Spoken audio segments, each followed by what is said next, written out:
Our next panelist is Ernest Clover. Mr. Clover is the director of the DC Dream Center. He provides leadership and vision for the activities at the DCDC.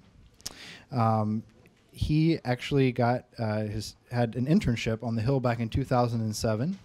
And during that time, he volunteered at DCDC, where he would later return to be a mentor and now director.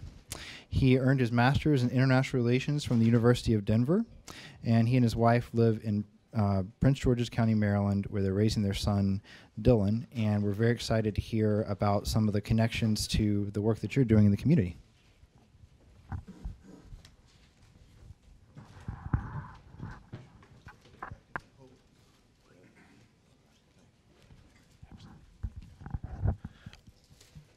All right. Thank you so much for being here. My name is Ernest Clover again.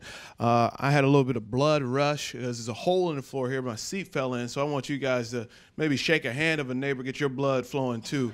Why don't you go ahead, shake your hand of your neighbor, introduce yourself. I know it's after lunch, so I don't want anybody. That was my wake-up call. Oh, yeah. So I appreciate you all being here. And what I get to do is we're stationed in Southeast DC, 2909 Pennsylvania Avenue Southeast. And we're on the main ferry through. Where we've been for 20 years is kind of that linchpin undergirding our schools and our community right there. So we fall in this sector of mentoring and tutoring. We have after-school programs. The research that you presented, Dr. Murray, that's amazing because that's what we see. So I want to just get very specific through stories. I want you guys to really identify with what we do. So I've been a mentor for 6 years to the same young man. His name's Isaiah.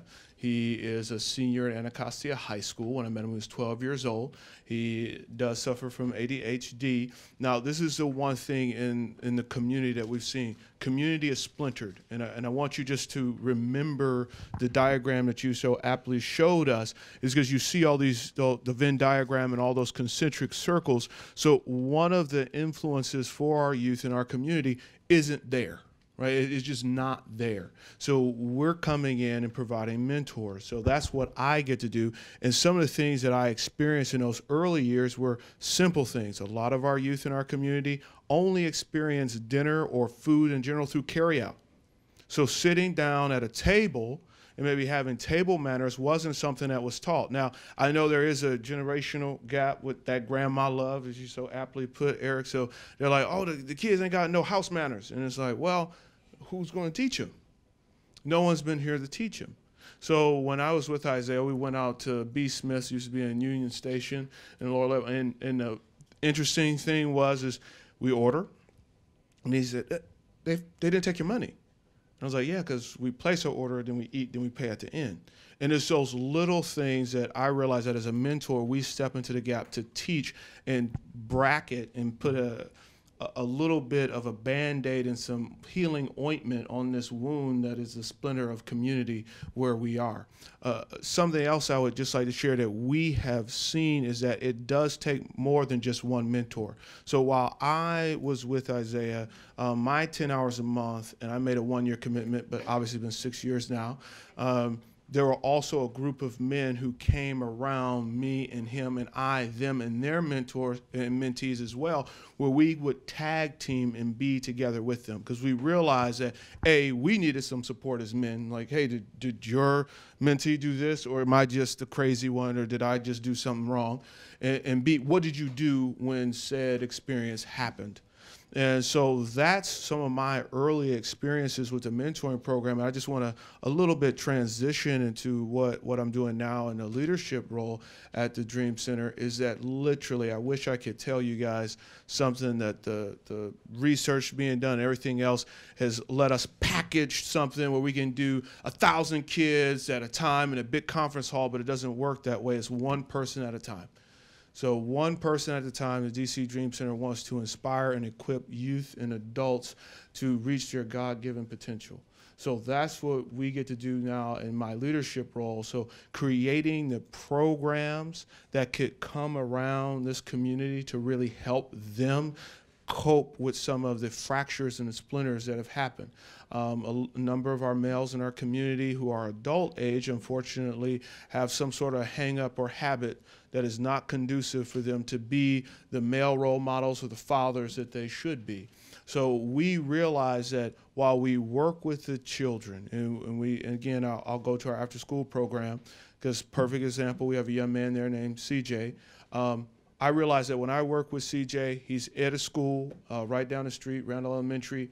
He comes down, he's with us for 3 hours. The vast majority of his day is going to be with an adult, one of which who has some bad habits, his father.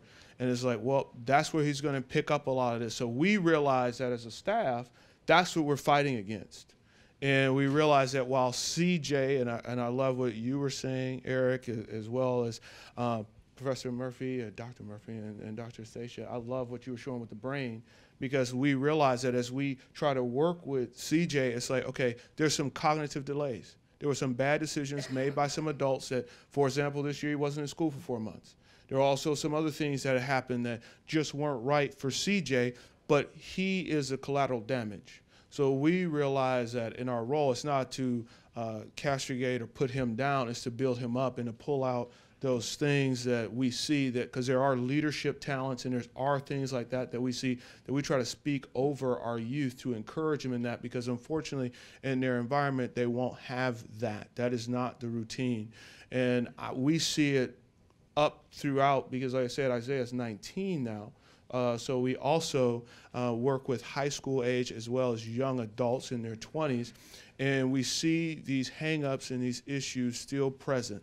They are still there. They don't go away. It's just that the guys are better at hiding them, is that they're better at just shutting down and maybe walking away because they're a little bit older and they have a little bit more autonomy, but the issue is still there. So I'm just happy to be here, Brandon, and I got my cue for my time, and I want to leave a lot of time for Q&A. So I really appreciate you guys, and thanks for being great sports and shaking your neighbor's hand. Really appreciate that as well.